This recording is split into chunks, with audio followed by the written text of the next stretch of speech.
વાત કરીએ છોટાઉદેપુરની તો છોટાઉદેપુર નકલી કચેરી કૌભાંડ મુદ્દે ગૃહમાં હોબાળો થયો છે। કોંગ્રેસના તમામ ધારાસભ્યો 1 દિવસ માટે સસ્પેન્ડ કરવામાં આવ્યા છે। ઋષિકેશ પટેલની વિધાનસભા ગૃહમાં દરખાસ્ત મૂકી હતી। દરખાસ્તને મંત્રી બળવંતસિંહ રાજપૂતે ટેકો આપ્યો હતો। કોંગ્રેસના ધારાસભ્ય ઇમરાન ખેડાવાલા સસ્પેન્ડ। કોંગ્રેસના ધારાસભ્યએ ગૃહમાંથી વોકઆઉટ કર્યું। બંને પક્ષના ધારાસભ્યોએ ગૃહમાં ઊભા થઈને સૂત્રોચ્ચાર કર્યા।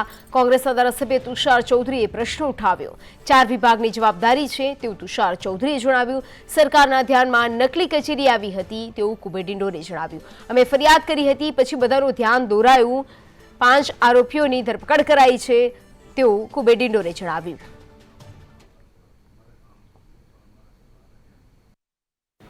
રાજ્ય સરકાર કોઈ પણ ફરિયાદના આધારે નહીં, પરંતુ જ્યાં આગળ ક્યાંય ફેક પ્રકારની પ્રવૃત્તિ ચાલતી હોય તો એ પ્રવૃત્તિમાં જાતે સુઓ મોટો કરી અને એના એક્શન લીધેલા છે।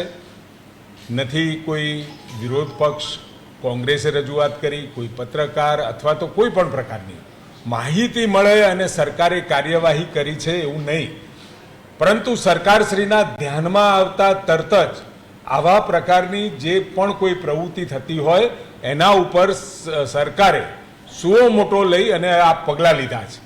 અત્યારે ગૃહની અંદર ખૂબ સરસ રીતે સારી રીતે પ્રશ્નોના જવાબ ચર્ચાઓ પણ થતી હતી, પરંતુ ક્યાંક ને ક્યાંક આખા સત્ર દરમિયાન એમને ક્યાંય કોઈ વાત અથવા તો જે ભૂતકાળની જે રીતો હતી, વોકઆઉટ કરવો, બહાર જઈ અને નિવેદનો આપવા, એ તક નહોતી મળી।